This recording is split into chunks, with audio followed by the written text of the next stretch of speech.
Shalom, apa kabar saudara semuanya? Saya percaya Anda semuanya diberkati oleh Tuhan. Dan kali ini kita ada di dalam program kesayangan kita, Heart Sayings of Jesus. Dan kita akan belajar tentang satu pernyataan Yesus yang sulit untuk dipahami, saudara. Dan perkataan ini adalah, aku tidak mengenal kamu, ya, yang diambil dari Matius pasal yang ke-25. Kita akan lihat ini secara lebih mendetail, saudara, ya. Puji Tuhan. Mari Bapak Ibu saya ajak Anda untuk melihat Alkitab di dalam Injil Matius pasal yang ke-25. Kita buka sama-sama, ya. Ini adalah sebuah ayat yang telah kita sering baca sebelumnya, ya. Injil Matius pasal ke-25 ayat 1 sampai yang ke-13. Perhatikan Alkitab saudara, saya akan bacakan buat Anda semuanya. Alkitab bahasa Indonesia, ya, Lembaga Alkitab Indonesia memberikan kita judul gadis-gadis yang bijaksana dan gadis-gadis yang bodoh. Pada waktu itu, hal kerajaan sorga seumpama 10 gadis yang mengambil pelitanya dan pergi menyongsong mempelai laki-laki. 5 diantaranya bodoh dan 5 bijaksana. Gadis-gadis yang bodoh itu membawa pelitanya, tetapi tidak membawa minyak. Sedangkan gadis-gadis yang bijaksana itu membawa pelitanya dan juga minyak dalam buli-buli mereka. Tetapi karena mempelai itu lama tidak datang-datang juga, mengantuklah mereka semua lalu tertidur. Waktu tengah malam, terdengarlah suara orang berseru, "Mempelai datang, songsonglah dia." Gadis-gadis itu pun bangun semuanya, lalu membereskan pelita mereka. Gadis-gadis yang bodoh berkata kepada gadis-gadis yang bijaksana, "Berikanlah kami sedikit dari minyakmu itu, sebab pelita kami hampir padam." Tetapi jawab gadis-gadis yang bijaksana itu, "Tidak, nanti tidak cukup untuk kami dan untuk kamu. Lebih baik kamu pergi kepada penjual minyak dan beli aja di situ." Akan tetapi waktu mereka sedang pergi untuk membelinya, datanglah mempelai itu dan mereka yang telah siap sedia masuk bersama-sama dengan dia ke ruang perjamuan kawin, lalu pintu ditutup. Kemudian datang juga gadis-gadis yang lain itu dan berkata, "Tuan, Tuan, bukakanlah kami pintu." Tetapi ia menjawab, "Aku berkata kepadamu, sesungguhnya aku tidak mengenal kamu. Karena itu berjaga-jagalah, sebab kamu tidak tahu kapan hari maupun akan saatnya." Saudara, kita membaca sebuah parables, sebuah perumpamaan Yesus yang skinnya adalah tentang pernikahan, ya, persiapan pernikahan di dalam tradisi Yahudi, saudara. Nah, kita tahu satu hal bahwa ketika Yesus mengucapkan perumpamaan ini adalah perumpamaan yang sudah cukup umum pada waktu itu. Ini adalah tradisi pernikahan Yahudi kuno pada zaman Yesus, saudara. Dan tidak ada kesulitan bagi orang-orang pada saat itu, para pendengar pertama, untuk mereka memahami maksud dari kata-kata Yesus. Ya, karena Yesus sedang berbicara tentang orang-orang, ya, yang menyambutnya sebagai Mesias nantinya, ya, pada saat itu, tapi juga nanti, saudara, di dalam pernikahan anak domba, ya. Dan ini adalah sebuah latar belakang budaya dari Keyahudian itu sendiri. Dan saudara, kita mau lihat dari Perjanjian Lama, ya, tentang konsep pernikahan. Bagaimana Allah memperlakukan Israel itu, ya, sebagai apa? Sebagai istri, saudara. Ya, sebagai kekasih, sebagai istri, sebagai bangsa pilihan, ya, yang dikatakan sebagai Am Segulah, itu umat pilihan, biji mata, kesayangan. Hubungan Allah dan Israel itu bukan hubungan atasan bawahan, bukan hubungan antara bos dan karyawan. Allah itu mewahyukan dirinya kepada Israel itu sebagai kekasih, saudara, ya, dalam hubungan kasih. Nah, sayang kadangkala kita lihat sering juga dalam Perjanjian Lama Israel gagal untuk memahami konteks ini di dalam hubungan antara Allah dan dirinya. Ya, hari itu pada zaman itu bangsa Israel, saudara, hanya melihat semua firman Allah itu sebagai hitam putih, boleh tidak boleh, jangan dan silahkan, saudara. Hubungan yang hanya kulit luar, yang sangat legalistik sekali. Mereka gagal melihat bahwa yang Allah ingin lakukan kepada mereka adalah hubungan, sebetulnya adalah spektrum hubungan yang lebih intim, hubungan kasih. Ya, seperti suami dan istri. Mari kita lihat bagaimana Allah mengundang Israel, saudara, di dalam dalam tanda kutip, ya, sebuah pesta pernikahan. Dan ini kita bisa lihat di dalam kitab Keluaran pasal 19. Mari kita buka dulu kitab Keluaran pasal yang ke-19. Ya, Keluaran pasal ke-19 ayat yang ke-14 sampai yang ke-20 kita mau baca nanti ya.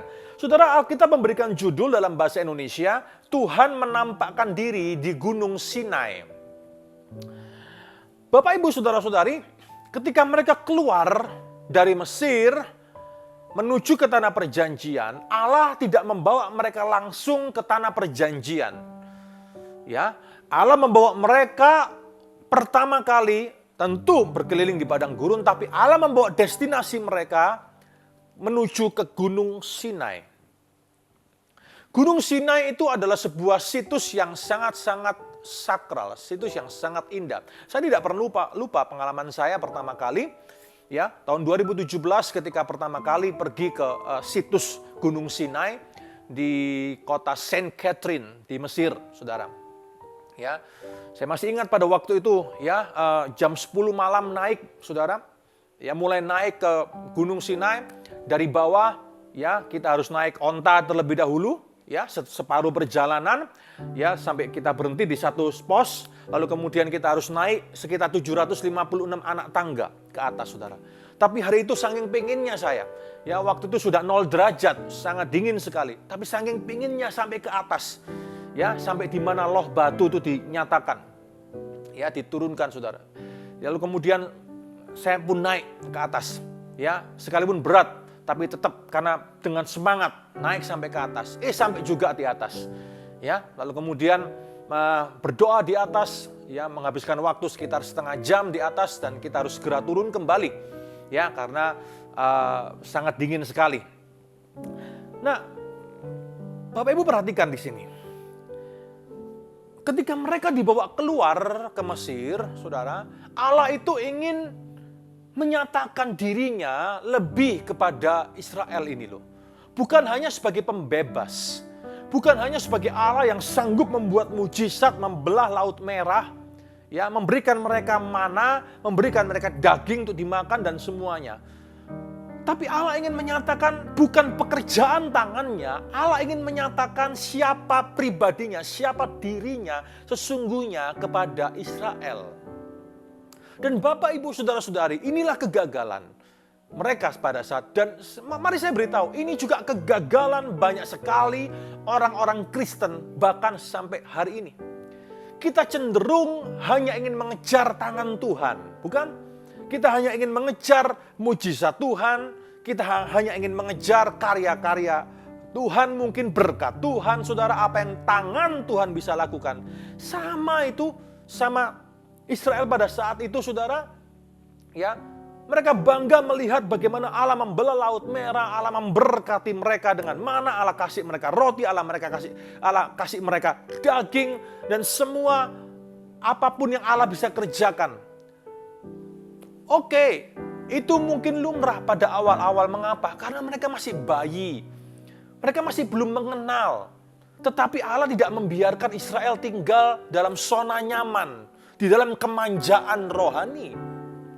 Itulah mengapa mereka tidak langsung dipimpin masuk ke tanah perjanjian. Kalau dari Mesir, ya, masuk ke Israel di selatan sana hanya lewat perbatasan Rafah, saudara, dan kemudian masuk ke Gaza dan langsung masuk ke tanah Israel itu, saudara, mungkin tidak sampai 1 bulan jalan kaki selesai. Tapi mengapa mereka harus wandering, ya, 40 tahun berputar-putar berkelana di padang gurun? Karena Allah belum selesai untuk menyatakan siapa dirinya kepada Israel. Mereka perlu banyak belajar untuk mengenal siapa Allah mereka. Bapak, Ibu, Saudara-saudari, hari ini perhatikan firman Allah bahwa Allah ingin menyatakan dirinya. Allah ingin supaya engkau mengenalnya lebih daripada sekedar merasakan dan menerima perbuatan tangannya, menerima berkatnya, menerima mujizatnya, dan menerima semua kebaikannya. Oh, puji Tuhan untuk itu semuanya. Ya, puji Tuhan kalau hari ini kita terima mujizat. Puji Tuhan kalau hari ini kita terima berkat. Tapi itu hanya sebagian kecil, Bapak, Ibu, Saudara. Itu tidak bisa mewakili tentang Allah. Oleh karena itu kita harus belajar untuk mengejar pribadinya. Kita harus belajar untuk mengejar pengenalan akan Allah lebih daripada segala sesuatu. Dan bagaimana cara Allah untuk mulai menyatakan dirinya kepada bangsa Israel? Saudara, bagaimana cara Allah untuk menyatakan bahwa, hey, hubunganmu dengan aku ini bukan atasan bawahan. Hey, hubunganmu dengan aku ini bukan bos dan karyawan. Hey, hubunganmu dengan kamu dan aku ini bukan hanya sebatas itu. No, sama sekali tidak. Hubunganku dan hubunganmu itu seperti hubungan suami dan istri. Hubungan kasih yang dalam, yang private, yang intim, yang pribadi. Dan bagaimana cara Allah untuk menyatakan hal itu kepada mereka? Adalah dengan membawa mereka ke Sinai. Mengapa dibawa ke Sinai? Mengapa Israel dibawa ke Sinai, saudara? Karena Sinai adalah tempat di mana wedding ceremony itu terjadi. Sinai adalah tempat di mana nikahan Allah, dalam tanda kutip, ya, melegalisasi pernikahan antara dirinya dan Israel sebagai umat pilihannya. Sinai adalah tempat yang sangat khusus. Oh, betapa indahnya Sinai itu. Saya tidak pernah lupa, saudara. Setengah jam di atas puncak Gunung Sinai, di chapel kecil, tempat turunnya 2 loh batu itu. Ya, saya berdoa di sana secara pribadi. Merenung di sana, saudara. Merenungkan firman ini. Oh, betapa indahnya cara Allah untuk membawa mereka. Tapi kalau kita baca Keluaran pasal 19, kita akan bertanya-tanya loh, mana indahnya? Ini mengerikan ini. Ya, mengapa Allah kok pakai cara seperti ini? Disinilah kegagalan umat Israel untuk mengenal siapa Allah. Mari kita baca ayat 14, saudara. Lalu turunlah Musa dari gunung mendapatkan bangsa itu. Disuruhnyalah bangsa itu menguduskan diri dan mereka pun mencuci pakaiannya. Maka kata Musa kepada bangsa itu, bersiaplah menjelang hari yang ketiga. Janganlah kamu bersetubuh dengan perempuan. Dan terjadilah pada hari ketiga, pada waktu terbit fajar, saudara, ada guruh, kilat, awan padat di atas gunung. Dan bunyi sangkakala yang sangat keras. Sehingga gemetarlah seluruh bangsa yang ada di perkemahan. Bayangkan, saudara. Kalau kita yang jadi Israel pada waktu itu dan mengalami sebuah konstelasi alam yang seperti itu, bagaimana perasaan kita? Wajar mereka takut, saudara. Wajar mereka takut. Tapi mereka tidak bisa lihat sesuatu. Mengapa ini terjadi? Mengapa ada guruh kilat awan yang tebal di atas gunung itu menaungi mereka? Mereka tidak bisa melihat cara Allah di balik sesuatu yang kelihatannya tidak masuk akal. Bapak Ibu, itu cara Allah. Mari saya beritahu suatu rahasia buat saudara semua. Oh, saya ingin menangis ketika saya ingin mengutarakan ini kepada saudara. Inilah cara Allah yang paling romantis untuk menyatakan bahwa dialah sang mempelai pria itu kepada sang mempelai wanitanya. Begini kok romantis. Saudara, kita harus lihat settingnya bukan setting kita, budaya Indonesia. Settingnya adalah setting Timur Dekat kuno. Ya, ini adalah setting Hebrew setting, ancient Israel setting, saudara. Israel kuno ini. Dan inilah cara Allah, saudara. Mari kita baca terlebih dahulu. Lalu Musa membawa bangsa itu keluar dari perkemahan dan menjumpai Allah. Dan berdirilah mereka pada kaki gunung. Gunung Sinai ditutupi seluruhnya dengan asap. Karena Tuhan turun ke atasnya dalam nyala api. Asapnya membumbung seperti asap dari dapur. Dan seluruh gunung itu gemetar sangat. Bunyi sangkakala kian lama kian keras. Berbicaralah Musa. Lalu Allah menjawabnya dalam guruh. Lalu turunlah Tuhan ke atas gunung Sinai. Wow, ke atas puncak gunung itu. Maka Tuhan memanggil Musa ke puncak gunung itu. Dan naiklah Musa ke atas. Saudara, inilah wedding ceremony cara Allah. Hari ini, Bapak Ibu, kalau sepasang saudara-saudara kita orang Yahudi menikah, saudara, mereka akan menikah di sebuah kupah yang disebut sebagai kupah. Ya, dalam sebuah tudung di atas mereka, suami istri, saudara, diberkati di sana di atas sebuah tudung. Tudung itu menggambarkan apa yang sedang terjadi pada saat kitab Keluaran ini ditulis. Ketika Allah turun ke atas gunung Sinai, awan yang tebal menaungi mereka. Ini sebuah wedding ceremony. Allah menaungi mereka dengan awan yang tebal, menyatakan dirinya. Dia datang dengan kuasanya, menyatakan pribadinya sebagai Allah yang besar, Allah yang membela mereka. Allah yang melakukan perbuatan yang dahsyat di antara mereka. Allah yang membuat mujizat di antara mereka. Tapi bukan hanya itu. Allah yang datang adalah Allah yang menjadi suami mereka. Allah yang akan membela mereka. Allah yang akan mengasihi mereka sampai selama-lamanya. Allah yang tidak akan membatalkan perjanjiannya dengan mereka. Banyak orang-orang Kristen, beberapa bagian dari kekristenan berkata, saudara, bahwa Allah telah membatalkan perjanjiannya dengan Israel. Israel yang hari ini itu bukan Israel pada saat itu. Oh, ada banyak sekali anasir antisemitisme di dalam kekristenan itu sendiri. Nanti kita akan bahas itu pada pembahasan selanjutnya. Dan kemudian Allah turun ke atas gunung Sinai itu dan memanggil Musa ke atas. Untuk apa? Kalau kita baca terus, lalu kemudian Allah memberikan mereka sebuah kontrak kawin. Ini adalah budaya Yahudi, saudara. Ya, kontrak kawin atau ketubah. Kontrak kawinnya apa? 2 loh batu.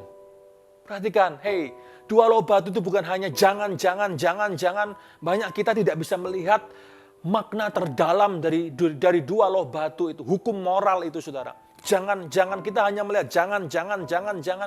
Tapi bukan itu, saudara. Kontrak kawin antara Allah dan Israel adalah 10 perintah Allah. Azeret Hadvarim. Dan 10 perintah Allah ini adalah ketubah atau kontrak kawinnya yang Allah minta dari Israel. Ya, sebetulnya di dalam teks aslinya berkata, kamu tidak akan membunuh, kamu tidak akan mencuri, kamu akan menghormati ayah ibumu, kamu akan menguduskan hari Sabat, kamu tidak akan berzina, kamu tidak akan menginginkan milik sesamamu, kamu tidak akan menyembah ilah lain selain daripada kamu, tidak akan membuat patung dan sebagainya. Mengapa, saudara? Karena kata kamu tidak akan itu bukan karena paksaan. Itu karena cinta, karena kasih. Orang kalau kasih, orang kalau cinta, nggak usah dipaksa, pasti dilakukan. Tuhan ingin menyatakan dirinya, bahwa hei Israel, kalau engkau mengasihi aku, kalau dari aku, jangan ditanya, kata Allah. Kasihku itu luar biasa, kasihku besar. Aku membebaskanmu dari Mesir, aku membebaskanmu dari perbudakan. Kubawa engkau keluar dari Mesir untuk mendekat kepadaku. Kubawa engkau ke Sinai, ke spot wedding ceremony ini. Dan aku menyatakan diriku kepadamu bahwa aku adalah suamimu sampai selama-lamanya. Dan aku tidak akan pernah berhenti menjadi suamimu, hai Israel, selama-lamanya. Kalau dari pihakku, jangan tanya. Kasihku sudah luar biasa, cintaku besar, tidak terkira. Tapi dari pihakmu, karena ini adalah kontrak kawin, ketubah, maka dari pihakmu, engkau harus lakukan dengan cinta dan kasih. engkau tidak akan pernah menduakan aku. Engkau tidak akan pernah membuat bagimu patung dan sebagainya. Engkau akan menguduskan hari Sabat. Engkau tidak akan membunuh, mencuri. Engkau tidak akan mengingini milik sesamamu.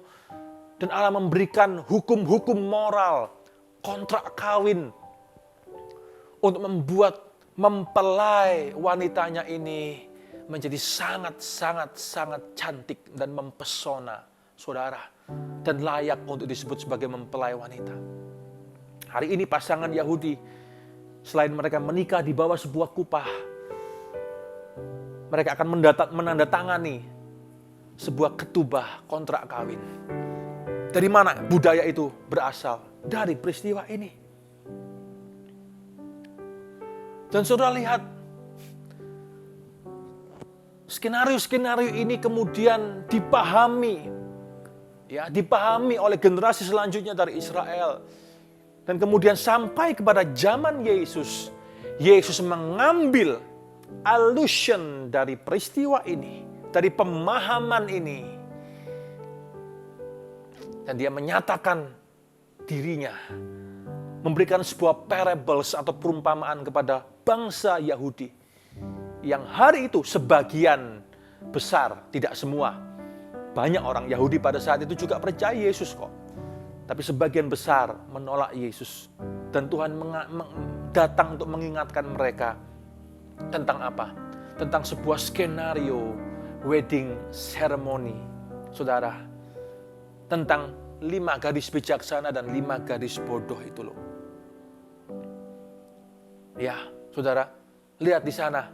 Ya, tiba-tiba mempelainya datang. Iya, ya, tiba-tiba mempelai datang. Karena pada waktu itu budayanya adalah setelah mereka mengikatkan diri dalam pertunangan, ya, sebutannya sudah suami istri, tetapi belum hidup satu rumah.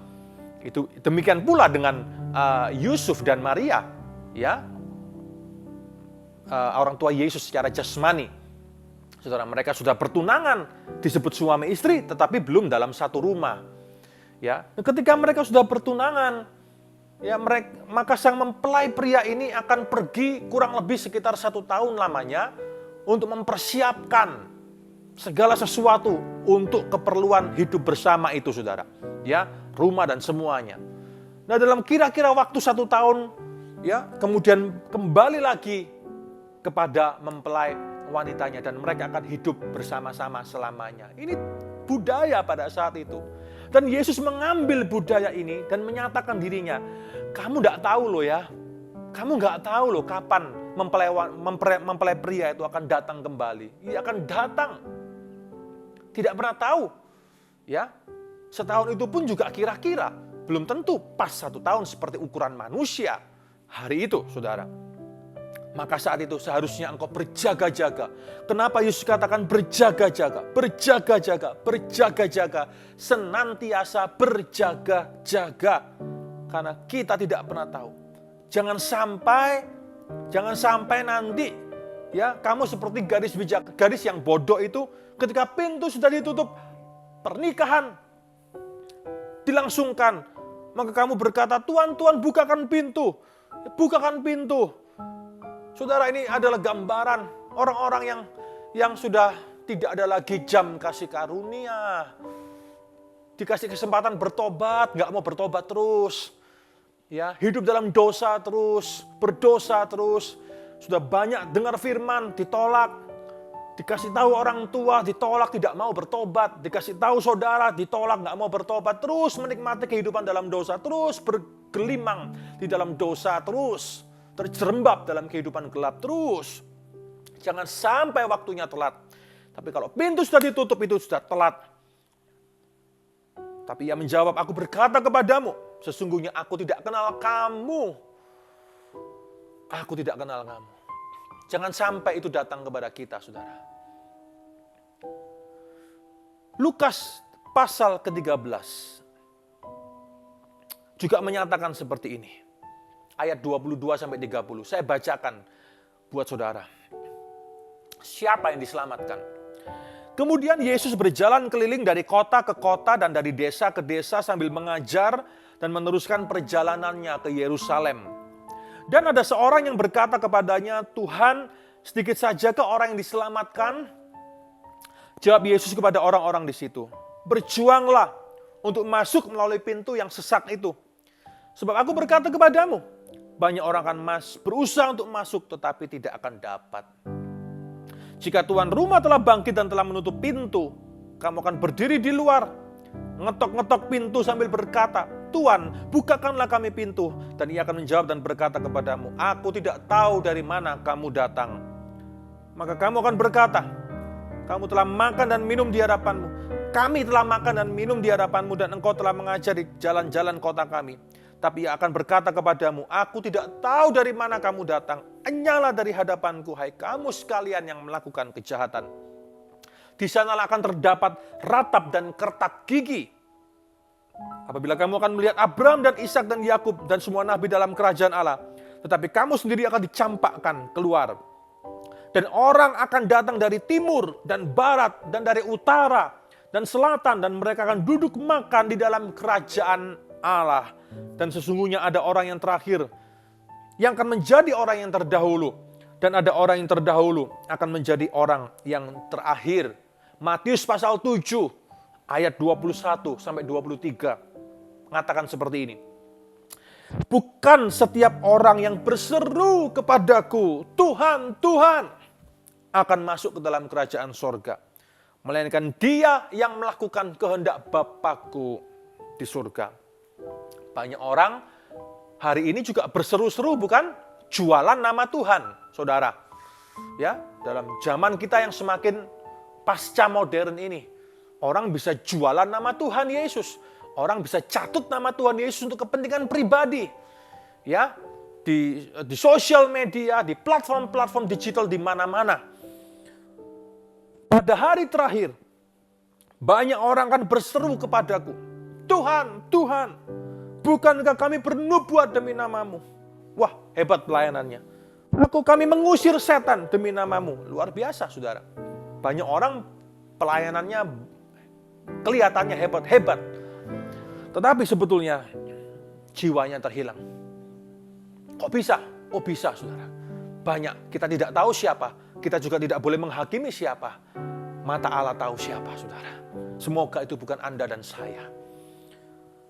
Dan mengadakan banyak mujizat demi namamu juga.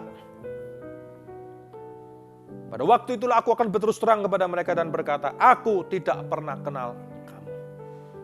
Saudara, ini sebuah warning bagi saudara dan saya. Dan bagi kita, rekan-rekan hamba Tuhan. Untuk kita harus selalu berhati-hati dengan apa yang kita katakan. Menguji hati kita setiap hari. Apakah yang aku lakukan hari ini demi nama Tuhan adalah betul-betul untuk Tuhan, demi Tuhan. Ataukah demi aku atas nama Tuhan. Kita pakai nama Tuhan Yesus untuk kepentingan kita, demi kita sendiri. Saudara, apalagi yang kita ajarkan salah, apalagi yang kita khotbahkan itu menuntun orang kepada jalan yang salah. Khotbah kita tidak alkitabiah, pengajaran kita melenceng jauh dari kebenaran. Mari kita perhatikan diri kita sekali lagi. Jangan sampai kita menjadi bagian dari orang-orang yang ditolak oleh kerajaan Allah. Saudara yang saya kasihi,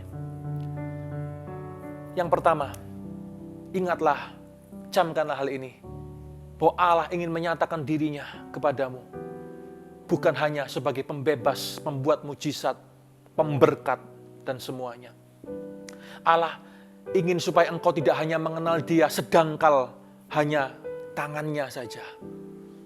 Jangan kenal Allah hanya karena tangannya. Tapi mari kita mengejar kenal Dia di dalam kedalaman pribadinya.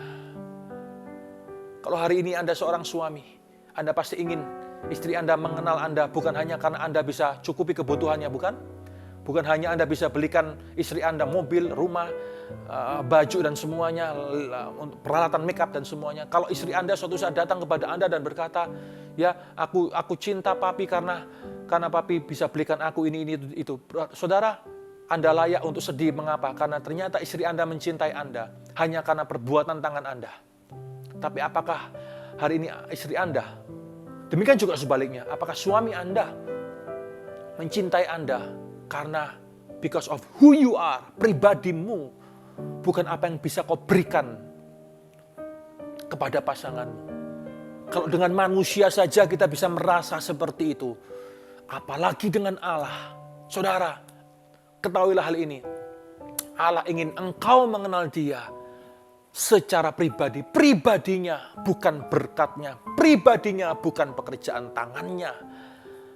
Kenalah Allah lebih dalam. Milikilah hubungan yang lebih dalam. Lebih dalam, lebih dalam, lebih dalam. Oh, kejarlah kedalaman. Dalam nama Yesus saya berkata. Kejarlah kedalaman dan pengenalan akan Allah yang lebih dalam. Lebih lagi, lebih lagi. Karena untuk itulah engkau dipanggil. Allah ingin menyatakan dirinya kepadamu di dalam kedalaman hubungan. Yang kedua, mari kita perhatikan hidup kita. Dan ini yang terakhir. Perhatikan hidup kita. Pastikan semua yang kita lakukan untuk kerajaan Allah.